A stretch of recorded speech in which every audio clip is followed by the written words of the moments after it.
Amigos del Pueblo TV, gracias por acompañarnos, buenas noches. Quiero agradecer al profesor Víctor Castro Cosío. Maestro, profesor, muchas gracias por acompañarnos en esta entrevista. Al contrario, le agradezco mucho que me haya usted invitado. No, al contrario, los agradecemos somos nosotros, porque pues con esta ronda cerramos ya la ronda de los 4 candidatos oficiales de los partidos al gobernador del estado. Maestro, nosotros hemos hecho un tipo de ejercicio de conocer más a los candidatos, de no sumarnos un poco tanto a la guerra sucia, pero pues si usted gusta, le entramos también, pero queremos hacer un ejercicio de que no se pierda la oportunidad de que la gente los conozca a ustedes coloquialmente. ¿Quién es Víctor Castro Cosío? Soy un paceño que nací en el barrio conocido como el barrio del Choyal, donde he vivido prácticamente toda mi vida. Estudié aquí en las escuelas públicas desde primaria hasta la normal y terminé posteriormente en la Universidad de Baja California Sur. Pero antes fui a la Normal Superior de México, después de que egresé de la Normal de Educación Básica. Me inicié trabajando en un pueblo de Comundú que se llama Villa Ignacio Zaragoza. Ahí trabajé un año y después pasé a Ciudad Constitución. Estuve 6 años y desde entonces trabajo aquí en la ciudad de La Paz. Terminé en 1974 la Normal Básica y me retiré el 2004 como profesor, siendo secretario de Educación. Siempre he sido un hombre que he considerado que es necesario que haya justicia, que haya equidad, que la gente viva bien, no solamente que nos vaya bien a unos, máxime a quienes tuvimos la oportunidad de estudiar. Ya de suyo era para nosotros, que vengo de una familia muy humilde, ser profesor ya era para nosotros muy importante. Y sigue siendo muy importante. ¿Por qué? Porque nos dio la oportunidad de ser profesor, nos dio la oportunidad de seguir estudiando para nosotros. Mi esposa es candidata a doctora por la universidad, terminó la maestría con mención honorífica. Tuvimos 2 hijas, yo me casé en Constitución. Sí, las 2 casadas, una vive en la Ciudad de México. Terminó su maestría también con mención honorífica, se llama Marcela, y Pátita es licenciada por la Universidad Autónoma de Baja California Sur, trabaja en una empresa privada, y Marcela allá se encuentra en la Ciudad de México trabajando para un proyecto después de su maestría estuvo en un trabajo con la ONU en Honduras y se viene a la Ciudad de México a trabajar en un proyecto de salud y actualmente está en la Secretaría de Economía desarrollando su proyecto como parte de un equipo de investigadores. Su hija. ¿Cuántos años de casado, maestro? 36. 36 años de feliz matrimonio. Me decía usted que siempre me documenté un poco con usted y me decían que siempre usted había sido coherente, que siempre había pertenecido en la izquierda, siempre en esos movimientos. ¿Es así correcto? Usted no ha militado nunca en otros partidos, ¿verdad? No. ¿Cuál ha sido su militancia así de su formación política desde joven? Está muy larga, ¿no le hace? ¿No le hace? ¿El PSUM o cuál? No, nosotros primero inicié en la lucha magisterial. Okay. Realmente tuvimos que enfrentar un cacicazo brutal que teníamos. ¿En el Valle?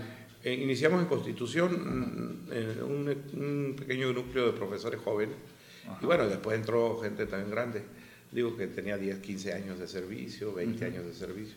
Gente muy honorable con las cuales yo de muy joven aprendí y algunos los sigo viendo como mis maestros. Gente que no tiene carrera política electoral, pero que son gente con la que yo sigo todavía, son mis referentes, digamos, morales, ¿no? Okay, algunos maestros ya jubilados, ya retirados. Ahí empezamos una causa por democracia y más salario, se sintetizaba de alguna manera, era la causa de los profesores en aquel tiempo que considerábamos, como hoy, totalmente injusto que en aquella época los profesores estuviéramos en las condiciones que laborábamos, escuelas abandonadas, sin laboratorios, bibliotecas, muchos problemas que siguen existiendo. Y entonces... Estamos hablando de la época de los 70 más o menos, ¿no? Sí, la lucha inicia en 1976. ¿Y era duro ser de oposición y ser muy disidente duro. En ese tiempo? Muy difícil porque... El régimen era duro. Tuvimos más de 200 maestros muertos, asesinados. Aquí debo decirlo con toda veracidad, no me gusta, había represión muy selectiva, pero no física. Era, por ejemplo, tengo compañeros como el compañero Omar Castro, entre otros, que lo tuvieron 11 años en Insurgentes sin darle su cambio. Tenía derecho de cambiarse, nosotros nos cambiamos. Yo tenía 3 años. Ese fue el movimiento conocido como los bloqueros, ¿no? Inicia como había una delegación en San Antonio, ahí de la tierra de tus ancestros. En San Antonio había una delegación sindical. Y esa delegación era democrática y otra en Santa Rosalía, y en Ciudad Constitución había 2, y una de Insurgentes. Eran 5, 6, 7 delegaciones. Hay de educación física que dirigía un finado maestro de la familia Gajón de la Toba, Carlos, que Carlos. Entonces era un grupo de delegaciones democráticas y se formó como un bloque, se llama un bloque. Una porción de algo, ¿no? Ok. Entonces, y de ahí viene de ahí se decidió el bloque de delegaciones y maestros democráticos de Baja California Sur. Entonces nace Víctor Castro. Y después nos damos a la tarea de fundar un partido a nivel nacional que se llamó Partido Revolucionario de los Trabajadores. Era PRT. El PRT. Que era ¿no estaba Rosario Ibarra ahí? Sí, fue nuestra primera candidata, Rosario Ibarra, a la presidencia de la República. Exactamente. Sí. Y aquí es uno de los dirigentes a los cuales yo te digo respeto, admiro mucho, de ese periodo. Para nosotros ha sido un extraordinario ejemplo el compañero Tito Piñeda, maestro sí, Carlos. Se llama Gilberto. Gilberto, sí lo he entrevistado. Como pueden ver, el maestro no es un improvisado en la política, ya viene de luchas sociales desde más de 40 años. Luego formamos junto con el Tito, Juan Luis Rojas, el mismo Amadeo Murillo, que ahora está en la CTM, del PRI, Amadeo, un grupo que se llamaba Grupo de Acción Popular. Y de ahí surge el PRT posteriormente. Y ahí milité durante prácticamente mi vida de joven en el PRT. Nunca estuve yo en el PSUV. ¿Cuáles son las características que debe tener un hombre de izquierda para poderse decirse que es de izquierda? Primero, yo creo que debe ser honrada la gente. Honrada a carta cabal. Si no, no eres izquierda, primero. Segundo lugar, me parece que debes de ser una persona que esté ligada a la lucha de los más necesitados. Ligado no en el sentido solamente ideológico, hay mucha gente de izquierda, pero no está ligada, ¿no? Son gente de izquierda positiva porque en sus trabajos tienen una actitud, pero si no te ligas a la lucha del pueblo, poco lo que sirve, ¿no? O sea, debe de ser un hombre de izquierda, alguien que lleve la teoría a la práctica, es decir, ligarse a la lucha popular. Y nosotros siempre estuvimos ligados a la lucha magisterial y eso nos ayudaba mucho a que tuviéramos coherencia política. Decir y hacer es lo importante. Así es. Eso es lo importante, y además no solamente decir y hacer, porque eso lo hacemos todos casi, los seres humanos, sino decir y hacer en bien de todos. Y yo creo que una persona que no tiene una causa por sus semejantes, en serio, profundamente convencido, pues está bien, ¿no? Es un ser humano que merece todo el respeto del mundo, pues él decidió eso. Pero en el caso de nosotros yo lo decidí de manera siendo muy joven, cuando vi las injusticias en mi gremio, pero luego fui estudiando, y abriendo y abriendo el horizonte. Soy parte de una generación de la cual yo estoy muy orgulloso, porque con compañeros como el maestro Florentino tenemos más de 40 años juntos, o sea, no hay diferencia. Que se preparó y leían antes un poco más, ¿no? Sí, había una generación muy formada, teóricamente formada. Entendemos bien el proceso histórico que nos ha dado la oportunidad de comprender por qué nos definimos como hombres de izquierda. No en el sentido que a mí a veces ni me gusta mucho eso, la verdad. Yo no soy muy dado a balangronarse. No, ni a citas, ni a nada. Eso ni a citas, No, normalmente... más bien que hablen los actos de uno que sí, por lo ideológico. A veces yo he callado muchas cosas porque de mí han dicho muchas cosas y honradamente soy parte de un equipo que tenemos juntos más de 40 años, son hombres y mujeres. Gente de mucha valía, como Alejandro Encinas, por ejemplo, ¿no? Claro, sí. Claro. El mismo, mi amigo, que lo quiero muchísimo yo, Fernández Noroña, no es un asunto político, es una relación como... Gerardo, son gente muy dura. Una pregunta que quiero que me la conteste como maestro. ¿Víctor Castro es honrado honesto. Estuvo el otro día el maestro Duke, no me cabe la menor duda que él también y ustedes lo son. ¿Por qué el electorado no está educado o por qué no elige esta persona, siendo que la honradez es un atributo esencial para un gobernante? ¿No está educado el electorado surcaliforniano? ¿Es clientelar? Bueno, desafortunadamente hay una cultura política que no está en función de los valores de los que participamos, está más en función de los intereses y la gente tiene un interés, hay una sociedad en general conservadora, o sea, no es que la gente sea así, ha sido educada así. No, por el bien del mismo sistema. Por supuesto. O sea, el sistema ha educado así al pueblo para que así le funcione el día de la elección. No solo el día de la elección, sino la cotidianidad. La gente funciona y opera en función de sus intereses. Voy a tener que citarlo, pero claro, es una cita adelante, de teórica del siglo XVIII, XIX, que se fue armando hasta que la asume como suya la teoría marxista. Carlos Marx decía que las masas responden a la ideología dominante, es decir, la ideología que predomina en una sociedad es la ideología de la clase que está en el poder. Así es, el gobierno. Sí. Entonces no es el gobierno, es la sociedad que responde. Cuando el pueblo vivía en el esclavismo, la gente creía que era esclava porque así lo había mandado Dios. Sí. Ideológicamente estaba convencida la sociedad que así iba a ser. No, por eso no se levantaban fácilmente. Dices tú, ¿cómo yo a los latigazos? Al primer latigazo un subcaliforniano reaccionamos. Y ahorita estará viendo eso, tomando eso de Carlos Marx, estará viendo ese esquema en el PAN o el PRI, nada más. No, los partidos burgueses de la burguesía, no estamos hablando aquí de remedos. Burgueses, de remedos, no, porque esto es de la oligarquía, de los que construyen a nivel internacional el poder neoliberal está construido sobre bases de investigadores muy sólidos de la derecha. En Inglaterra, en Francia, en Estados Unidos, en Japón mismo. Y los países latinoamericanos pues también asumen esas teorías, pero ideológicamente está elaborado el pensamiento de tal manera que van despojando a la gente. Hay varias etapas, es un asunto teórico que nos llevaría un poco más de tiempo. No complejo, fíjate que es muy sencillo, pero al mismo tiempo largo para explicar más bien. Pero no es complejo, mira, es simplemente que la clase que tiene el poder económico asume todas las teorías en términos educativos para dominar a la gente. Entonces la despoja de la posibilidad de pensar por sí misma.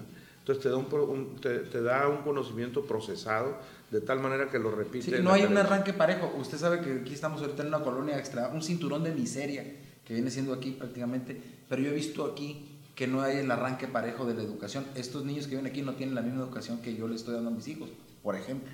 Entonces ya van un poco... La diferencia, no es lo mismo que tú educas a un chamaco en el colegio francés, por ejemplo en México, a un niño de Iztapalapa, en términos de la formación. Así es. Entonces, ¿tiene más oportunidades en el colegio francés por el sistema ¿verdad? Depende mucho de las escuelas, por ejemplo, ya para las teorías más supremas, depende mucho de qué escuela de abogacía vayas en el país. Si hay diferencia entre la escuela de Hermosillo que la libre de Derecho, por ejemplo, o en la Universidad de Guadalajara de los Tecos a la Universidad Pública de Guadalajara. Claro. Son formaciones, o de un muchacho salido del TEC de Monterrey, pues tiene una formación, no me refiero académicamente, sino ideológicamente. Sí, o de la UAM Xochimilco. Exacto. Oiga, maestro, usted siempre le he oído hablar mucho de los modelos económicos nacionales y lo critica el actual. No, es que no es nacional. Nuestro modelo, por supuesto, yo lo tengo que ubicar en mi país. Pero el modelo económico prevaleciente es el neoliberalismo, un modelo económico... El yanqui es americano. Mira, su raíz es histórica también, viene desde el siglo XIX el capitalismo, se consolida y en el principio del siglo XX se desarrolla con mayor fuerza hasta tener la fase a mediados del siglo XIX de lo que conocimos nosotros los que estudiamos de esa época, el imperialismo. Entonces hubo una corriente muy grande antiimperialista, incluso del mismo priismo. Mucho priista fue formado antiimperialista. Correcto. Por los discursos que había de aquella época, de los 60, 70, de Lázaro Cárdenas para acá, empezaron a ser elaborados desde los años, después de Cárdenas, Alemán, etcétera, empezaron a crear un lenguaje antiimperialista que termina siendo más agresivo Echeverría. con el antiimperialismo. Él busca ser líder de los países de Latinoamérica, la India. Entonces, hablando en el desarrollo estabilizador, llamada la etapa del desarrollo estabilizador. Y además creció económicamente mucho el país. Y algo de nacionalismo que también le metían. Tenían mucho, ¿no? Mucho. Y esto es importante porque lo que comentamos aquí, porque además el maestro es en historia y filosofía, porque la política es así. Al fondo vemos una entrega de una despensa o una acción de un gobierno, pero atrás hay una historia ideológica que no la conocemos y que es importante para comprenderlo, ¿verdad? El Papa acaba de acuñar una frase que la he repetido algunas veces yo, y dice, primero los empobrecen y luego vienen por su voto. Ajá, el Papa, a nivel Latinoamérica. Es que el modelo entonces nosotros que yo he criticado es un modelo que responde a los intereses de lo que llamamos en economía oligarquía, que es unos pocos en el poder. Exactamente. Y que no tiene nada que ver con la democracia. No, es el polo opuesto, ¿verdad? Sí, entonces, pero para que funcione, tienen que utilizar una pantalla como que hay democracia. Ese es el gran reto de nosotros hoy en Morena, ¿eh? O legitimas este régimen, oprobioso para millones de personas, lo legitimas con la presencia ahí. Porque ayer lo decía Andrés Manuel López Obrador, todos los partidos son un circo, menos Morena. Sí, pero corremos el riesgo, y esa es mi preocupación. Te lo digo con toda sinceridad.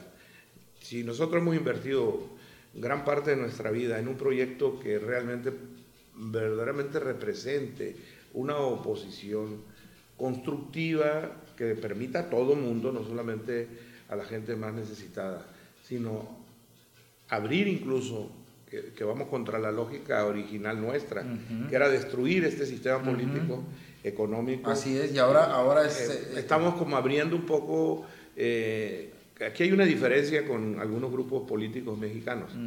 Dicen, es que ustedes, los de Morena, no están planteando un cambio en el modo de producción, es decir, desaparecer el neoliberalismo, pues, para que emerja un sistema político económico diferente. Ustedes están parcheando, o sea, quiere Andrés Manuel nada más acabar con la corrupción, Morena, ¿no? Ya no Andrés Manuel, sino Morena quieren acabar con la corrupción. O sea, tenemos hablando de un cambio de régimen total, ¿verdad? Eso es lo que plantea un pero Morena lo ha planteado primero llegar al poder para hacerlo de ahí. Pues y es lo que se dice que antes era destruir para poder llegar más. Aunque el planteamiento final de Andrés Manuel dice un cambio, pero él lo plantea más en las instituciones que ya están. O sea, sí, ok. A ver, vamos a ver cómo están, a ver, esta funciona y esta no. El gobierno local, por eso es tan complicado. Y dice, es que no va, los teóricos dicen, no se va a dar el cambio así. Este modelo económico, y es un modelo económico fallido. Entonces Andrés Manuel dice, no, vamos a cambiarlo sin perjudicar a los inversionistas, por ejemplo. ¿No? Recuperando el petróleo, recuperando la ley fulana, la ley sultana, etcétera. Y los que van más radicales dicen, no va a servir así. Entonces va a ser eso, a ustedes, a los más jóvenes, les va a tocar, tal vez a nosotros no. Pero mientras tanto, para no parecer como que no tenemos una propuesta, se ha venido construyendo realmente una propuesta de una nueva república en el país. Es decir, construir una constitución, que es el fondo del planteamiento de Morena, construir una nueva constitución donde los trabajadores tengan derecho a vivienda, tengan un salario digno, tengan la oportunidad de recreación en serio. No, ahorita una persona no Pero eso ya lo contempla la Constitución actual, ¿verdad? No. Ya, por ejemplo, en la nueva ley laboral la destruyeron, ¿no? Ah, ok. Ya está fuera. Pues sería algo así como fundar una nueva república, como Chávez o como Evo Morales, que ellos hicieron una nueva constitución, un nuevo pacto federal. Exacto. ¿No? Un nuevo pacto, ¿no? Y a eso... No esta que está tan parchada. Exactamente. Eso es lo que no le Eso le asusta a la gente. Eso no le ha quedado claro a la gente. Más bien, no es que le asuste, yo creo que lo va a tener que hacer la gente. Porque urge ese cambio. Yo creo que sí. Mira, yo no hay una persona en el pueblo, en la ciudad, comerciante, con cierto nivel económico, pobres, etcétera, que no te digan... La carestía también. Es necesario un cambio, Víctor. Pero ¿por qué apoya usted al PAN? Es que ustedes todavía no lo vemos. Que vayan a ganar. Entonces, nos ven muy bien moralmente. Yo creo que en esa parte que me preguntó usted, sí, la gente sabe por qué. Yo puedo decir que soy muy honrado, todo el mundo dice, es muy raro que te dice, yo soy ratero. Solamente aquel de Nayarit, ¿te acuerdas? Y ganó. El amigo. El que robó poquito. Sí, ¿verdad? Pero que se conocen de cerca, aquí más en la ciudad nuestra. Y en la política, quiero decir un paréntesis, si en la vida de ser un hombre honrado es un caso difícil, en la política es un caso No, de santo grial. no, fíjate que no. Sí hay gente honrada en la política. No, pues yo si no, no estuviera yo en la política. No, pero lo refiero a honrosas excepciones. No, muchísimas. Yo recuerdo una vez de chico en el PRI me decían que el único priista que era honrado era Alfonso González Ojeda. Siempre me quedé con esa. Y ya no había otro más. No, sí hay. Sí hay otro. Pues, hay No, priistas, claro, ¿no? sí hay. Oye, ya regresándonos un poco aquí. Usted fue... Yo pienso que sí. Usted fue alcalde en el primer inicio con Narciso Agúndez Montaño.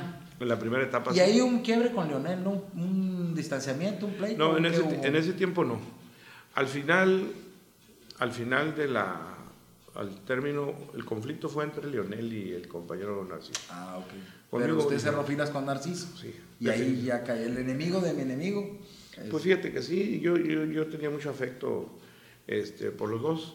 Los dos fueron y me trataron. Ahora, en esas administraciones de la izquierda que ha tenido más de 18 años el control de la capital, hasta ahora que llegó el PRI, yo recuerdo que Víctor Guluarte, usted lo acusó en aquel entonces de algunos malos manejos, inclusive se habló ahí de algunas averiguaciones contra él. Sí, pero después todo se paró. ¿Qué quedó ese asunto? No, nunca hicimos ningún procedimiento jurídico. Ajá. Lo que sí hubo un asunto muy delicado porque no se presentaron a cobrar más de 100 personas al ayuntamiento cuando yo llegué. Entonces Armando Cota, que era el tesorero, tuvo una entrevista en la radio, así como acá. Ajá. Entonces él informa que no se habían presentado a cobrar no sé qué tanta gente. Algunos no se habían presentado porque estaban en otras áreas, había gente, en honor a la verdad. Ajá. Y eso hizo que lo acusaran. De aviadores, Exacto. Entonces la verdad fue un exceso y había rencillas de alto nivel con Víctor que quisieron contrapuntearnos y decir que yo lo iba a demandar. Okay. Además, a mí me presionaba una persona con mucha fuerza en los medios de comunicación para que yo lo hiciera. Entonces, pues, nos generaba un conflicto político. La verdad es que yo nunca hice eso. A Víctor Guluarte yo siempre lo he respetado. Creo que lo último que está haciendo me parece que es deleznable. No pienso que sea bueno ni para él ni para nadie el hecho de ser candidato de un partido y apoyar a otro simultáneamente. Yo creo que lo más correcto es que debes de renunciar y pasarte a las filas que tú quieras, por tus intereses, por lo que sea, que finalmente es eso. Entonces yo creo que ahí es cuando deja de ser honrada una persona. O sea, la honradez no es solamente robar dinero, es ser, sí, hay muchos. Oiga, pero después cuando usted sale, sí le aplican, ahora sí que mediáticamente, 30 millones de CNA del Zapa. Nunca hubo 30 millones de la CNA. En el caso particularmente de lo del Zapa, efectivamente, yo me di cuenta de eso en junio, que el mismo Narciso me dijo, oye, te traen ahí un asunto del Zapa, y es fulano de tal. Entonces yo creo que sí hubo una diferencia política que la aprovecharon en un horror administrativo. Nunca fueron 30 millones, ni 20 millones, hay una deuda. Pero sí se le multó al ayuntamiento con no darle recursos. Porque resulta que la señora Estela metió a la CNA, primero a Rosadelia y después la señora Estela lo continuó. Fue un evento político. Víctor Guluarte en la anterior administración debían 11 millones de pesos aproximadamente. Nosotros pagamos una parte y quedamos debiendo también los mismos 11 millones. Es decir, era una deuda institucional que se podía haber firmado un convenio, que fue un error administrativo de las dos administraciones. Tú firmas un convenio con la CRA y le sigues abonando y no pasa absolutamente porque lo transparentas, que era lo que debe haber hecho la administración de Zapa. ¿Ok? Eso lo debían de haber hecho las dos administraciones. No te puedo pagar porque, fíjate que el dinero, porque la federación se llama PRODER, el programa ese, el programa de derechos de agua, te da 100 pesos a ti, pero tú tienes que poner los otros 100. Y como no tienes tú los 100 para poner los tuyos, entonces compras 100 pesos de tubos, ¿no? Sí. Y resuelves el problema, Ajá. pero vas debiendo 100. El otro mes te doy 500 para que compres los tubos y tú ya no son 500, ya debes 100 más 500 son 600 y gastas lo que te doy yo. Entonces nunca hubo peculado. Fue como desfase, el tubo que le llaman desfase. Se va haciendo como una especie de desviación. Oye, regresando, candidato a gobernador, está muy dispareja en cuanto a recursos la campaña esta. Ahorita me encontraba un volante como este cuando caminaba, es de usted, pero sí, ese apoyo a usted, pero sí vemos un dispendio de parte de los otros candidatos y de Morena lo vemos un poco más, pues, un poco más, ¿te sorprende? Sí, pero me emociona. Sí, entonces porque yo debe ser una iniciativa de algún propia, exactamente, así me lo entregaron en la mañana que andaba caminando, pero sí hay una disparidad en cuanto, no es parejo tampoco, pues, no trae los mismos recursos que el PRI, que el PAN. No, obviamente no, ¿verdad? No los mismos, ni siquiera la milésima parte, ¿no? Y no, la verdad, pero eso afecta a la democracia, al elector, a la transparencia, a todo lo que estamos hablando. Yo le dije ayer a un compañero independiente, mira, entramos a las reglas del juego disparejas. Entonces yo eso no lo he tocado. Lo que me he tocado o su orden de parte de Andrés Manuel es mantener el registro nada más. No, ojalá pudiéramos ganado. Si hubiéramos tenido nosotros aquí gente que más solidaria, de respaldo económico, por supuesto que hubiéramos avanzado muchísimo. Yo no tengo duda que la contienda es totalmente dispareja. Y esto se nota en la propaganda. Nosotros no tenemos capacidad para sacar, ni siquiera para pagar uno solo, ¿cómo se llama eso? Espectaculares. No, la verdad es que no. Sin embargo, las carencias económicas, yo no las toco mucho porque pienso en que hay que trabajar duro, y suplirlas con ideas, ir a las casas, prepararte más. A nosotros nos ha ayudado mucho a los debates, la formación, las entrevistas, o sea, la gente ya ve que hay seriedad, que hay solidez en nuestras propuestas, que son viables, que puede gobernar, que es gente honrada, que es gente de trabajo, eficiente. Ahora la izquierda también subcaliforniana está dividida en estos momentos. Nos tuvimos que dividir, desgraciadamente, que es otra de las grandes problemáticas que hemos tenido a nivel nacional e internacional. El problema es que en esta búsqueda de un proyecto que sea más coherente, chocamos muchas veces, ¿no? Entonces en el PRD hubo una alianza con el PRI y el PAN para firmar el pacto mal llamado por México. Que Morena se opuso totalmente. Por supuesto, nosotros no podemos suscribir un pacto donde se ponga en riesgo, por ejemplo, los derechos laborales, como ya sucedió. Ya le dieron al traste a lo que te decía, del artículo 123. Todos los días veo un asunto y recae en la parte laboral. En la parte laboral por eso están así los tribunales llenos de injusticias. Tú le preguntas a un trabajador y si yo me tenía que haber ido, pero con la nueva ley me faltan otros 7 años más. Sí, no fueron puras cosas así. Muy abusivos. Entonces, pero bueno, también el Estado ya no tiene dinero tampoco, porque está petrolizado todo. Entonces, justo fue por el modelo, lo que yo he criticado. Hicimos un modelo económico en México dependiente del petróleo y se fueron abandonando el campo, el mar, la industria, el turismo, todo. Teníamos aquí, éramos en primer lugar de productores, por ejemplo, nuestros fertilizantes los podíamos producir, se vendió Fertimax, Fertimex, perdón. Sí, fue en la desincorporación de Carlos Salinas. Todo. Le han llamado de mil maneras, lo que han hecho es malbaratar los bienes del pueblo. Le han llamado desincorporación, modernización, le han llamado, pero nunca te dicen privatización. Es la palabra correcta, privatización. Lo único, nos quitaron bancos, todo lo que el país podía construir un desarrollo económico mucho más estable. Pero ¿no cree usted que andamos en excesos? Porque ellos también justificaban que el Estado tenía fábricas de bicicleta, hasta centros nocturnos llegó a tener en una época, pero no eran del Estado realmente, lo que tenían el control, algunos grupos internos que se fueron. ¿Realmente en qué paró el nacionalismo revolucionario del PRI? En que el capital que ellos manejaban con una corrupción terrible, lo que hicieron ya no tener la corrupción aquí en el gobierno, sino venden las empresas. Primero hicieron una fórmula mágica Ricardo, que se llama, desprestigia a la industria nacional, corrómpela, desmantélala y luego la véndela. A mí me la vendes. Entonces, eso fueron haciendo. Una fórmula que les funcionó estratégicamente bien, al grado de que las grandes fortunas de este país están amasadas con dinero público.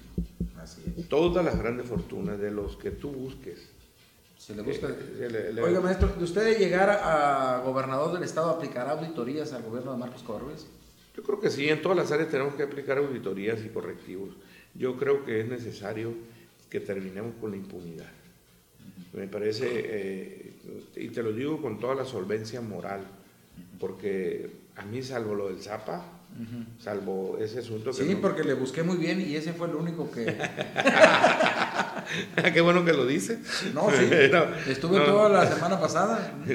No, la verdad es que yo no tengo ni mis propiedades, que son algunos terrenos hay una casa que me No, pero me decía que la iglesia y todo no está peleado tampoco con el bienestar. Precisamente el hombre de izquierda busca el bienestar, Sí, pero yo creo que tampoco puedes justificar el bienestar cuando dices tú, bueno, no se trata... Incluso yo he tratado de ser una persona...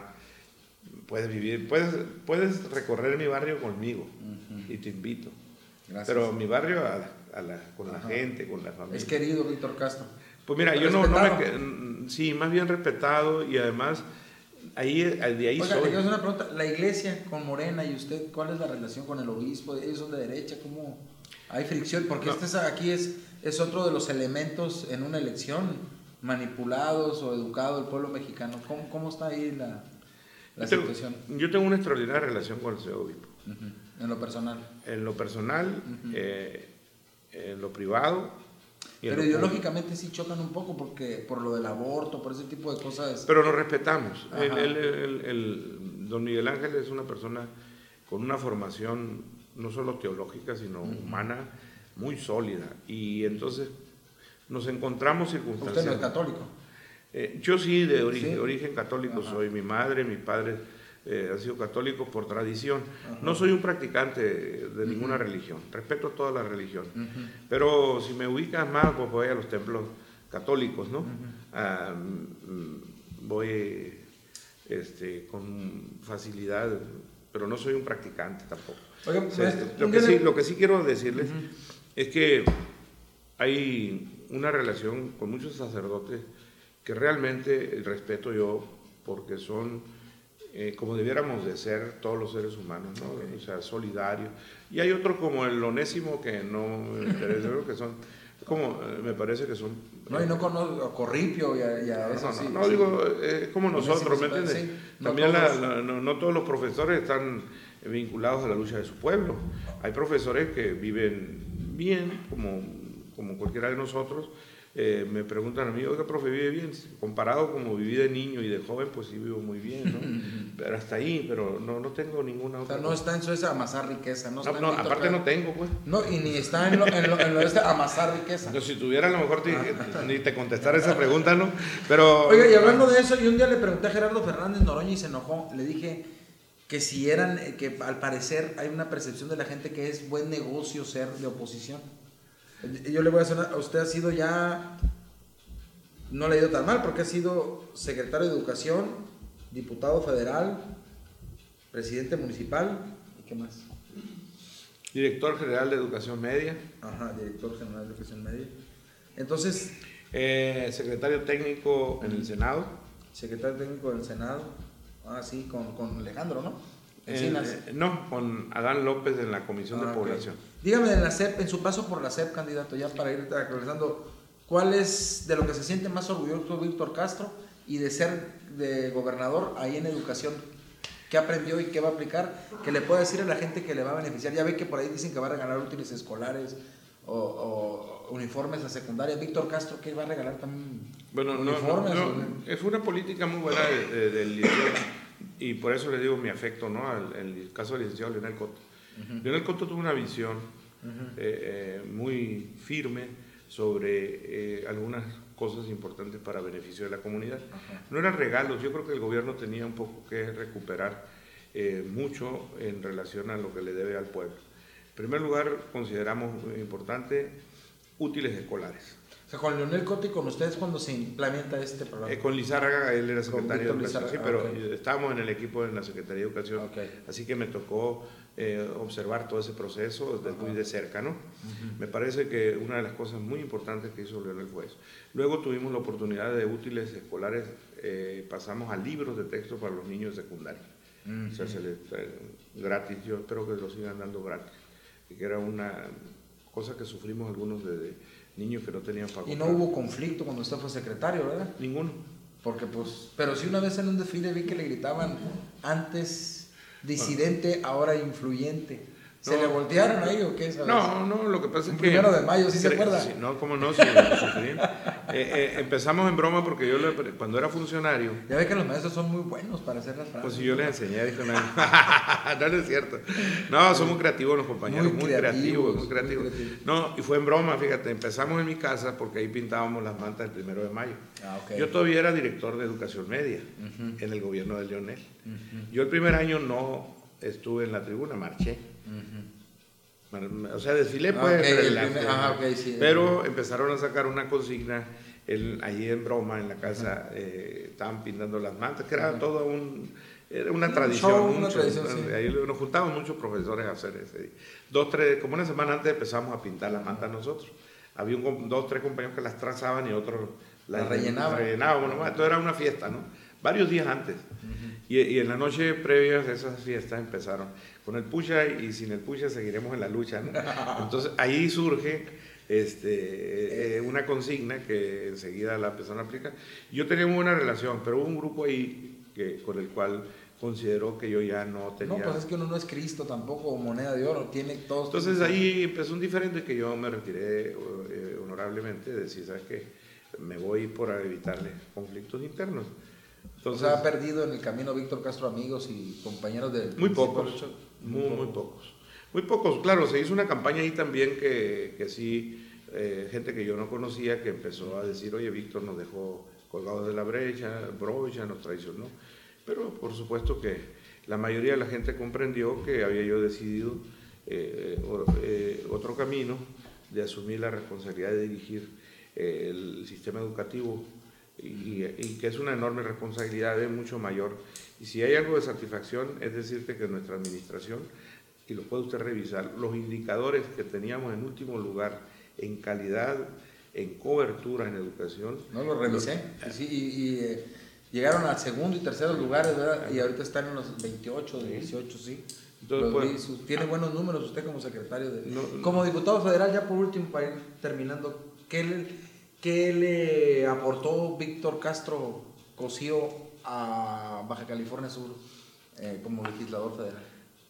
Hubo 3 momentos. Una, en primer lugar, que nos opusimos a lo del IVA. Nosotros dimos la lucha y no se logró la imposición del IVA en la frontera. La primera vez, ¿verdad? El primer intento.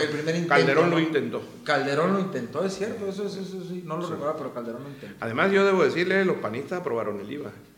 Carlos, Mendoza, los de la frontera que les convenía donde iba a haber elecciones, ahí no lo aprobaron, pero fue un cálculo político, yo se los dije en su cara.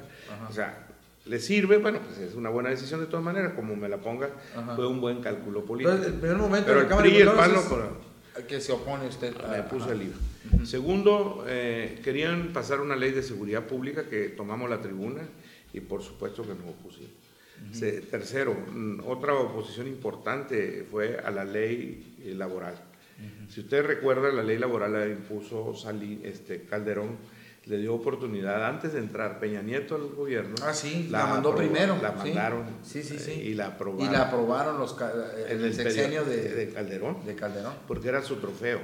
Porque ese era el compromiso que hizo Calderón con la oligarquía, ahora sí. Entonces, con los dueños de México. Exacto.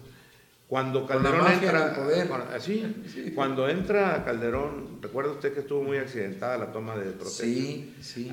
Entonces Calderón había acordado 3 reformas principales: la reforma laboral, la reforma en educación y la reforma energética.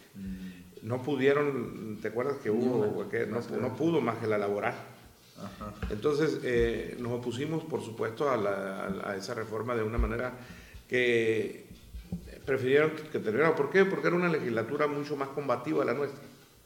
Estaba Gerardo Noroña, Muñoz Ledo, el priismo nos había alcanzado a respetar y sabía bien que íbamos a hacerle pagar muy caro porque éramos una fuerza, estaba Encinas, estaba todavía sin firmar el pacto uno de los chuchos, entonces, sabían bien que no, Zambrano, entonces no iban a pasar. Oye, como alcalde, y ya particularmente algo muy importante, uno de los presupuestos más altos para la carretera Baja California Sur fue con Víctor Castro. Lo logramos nosotros, parte, ¿no?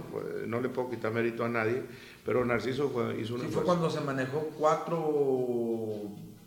casi 900. medio billón de pesos para hacer la carretera. La carretera para que terminara la carretera. Además, estuve en la comisión acompañando a Narciso para que esa carretera no se hiciera de paga.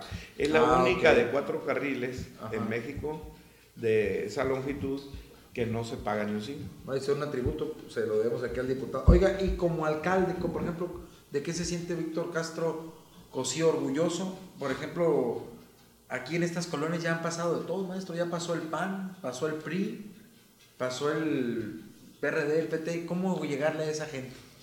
Mira, es muy importante que la gente sepa eso. Yo me siento orgulloso de 3 cosas en el ayuntamiento. Una es la relación con la gente internamente.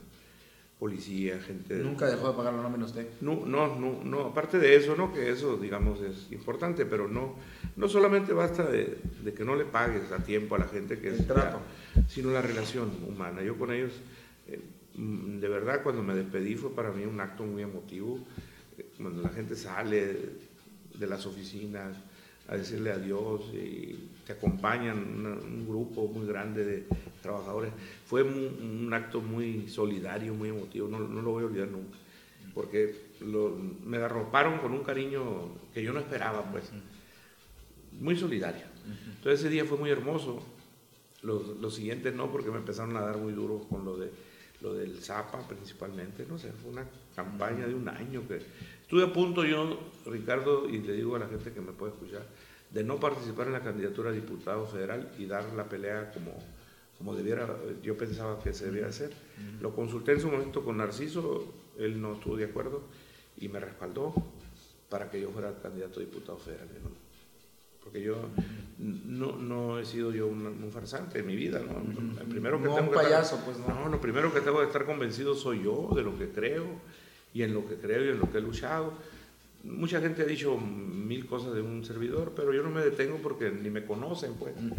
Entonces, si alguien no te conoce y dice cosas feas, hay quien escribe cosas de mí, por ejemplo, que en la casa tenía... Alberca. No, tenía, alberca sí tengo. No sé, eso sí sería... persas, carros, un Porsche, cosas de esas, pues, ¿no? Que son una mentira. En mi casa aquí en el Choyal yo nunca he tenido ninguna cosa que, al contrario, es una casa donde van todos mis vecinos con las reuniones políticas y todo. Los maestros saben que lo que tengo es parte de un esfuerzo de 40 años de trabajo. En el Centenario sí la condicioné porque ese es único negocio para rentar. Es mi patrimonio único, no tengo otro negocio. Me tengo que venderlo. Eso es lo que me dice, ¿te ha ido bien? Y le voy a decir algo, maestro, que nosotros tenemos como los periodistas, cuando alguien reclama fuerte es que es mentira. O sea, yo inmediatamente cuando hice algunos señalamientos, luego, porque el que es verdad no se enoja nunca, o no le queda otra, pues, no reclama, ¿no? Esa es una... Yo a veces sí, no, que son mentiras, no reclamo, ¿no? Pero no porque sea verdad, sino por no andar, no me gusta no eso. caer en el... A veces lo veo. Bueno, no es estridente, Víctor Castro, porque me decían que no es estridente. ¿Cómo es eso? Así, pues, bullanguero, exhibicionista, peleonero, o sea, un hombre que se... No, sí fui muy peleonero a mi tiempo. Sí, así, pues, que era muy, protestante, muy... Pero, hermano... Julián Navarrete eso dijo, es que yo no soy estridente, refiriéndose a Gerardo Fernández Noroña y a la izquierda esa que es un poco, ¿cómo podemos llamar? Exhibicionista, ¿no? Algo así, o... No, lo que sí he sido y lo seguiré haciendo cuando es necesario. Yo sí soy muy contundente, ¿no? Pero tengo como un límite, ¿no? Okay. Generalmente soy... No lo pasa en eso. No, es muy raro. Que llegue Cuando lo paso sí he estado en una condición muy... Que no debiera ser, muy difícil porque me ha sucedido. No ha llegado a golpes, violencia. No, me sucedió como alcalde, una persona en que realmente me... Grosero. Sí, entonces yo ya dije, no, pues tampoco, ¿no? Llegó a agredir la investidura. Sí, estuvo molestando, entonces le dije, bueno, pásale a la oficina y no quiso, bueno, entonces de qué otra forma, error. Pero no pierde nunca los estribos, a pesar de que ha sido un hombre de lucha, vaya. He tratado de no, he sido un hombre que he respetado a los demás. He tenido 1000 encuentros, desencuentros con gobernantes, con políticos, con presidente de la República. Los ha increpado usted. Pero siempre lo he hecho con mucho respeto. No me gusta lo otro. No me gusta ser majadero, pues, en una palabra. Sí. No soy profesor, vengo de una familia humilde que me educó bien, correctamente, y he tratado hasta el máximo de evitar eso, ¿no? ¿Tiene riendas, Víctor Castro? Sí, le he tratado de tener mucho, porque sí provengo de una familia que es muy fácil de mecha corta. De mecha corta. Maestro, no sé si quiera usted agregar algo más. Nada más agradecerte y me dio gusto venir aquí. No, cuando quiera, este es su casa y venga como gobernador. Ojalá, ¿no? Te tenga boca de profeta. Seguimos, amigos.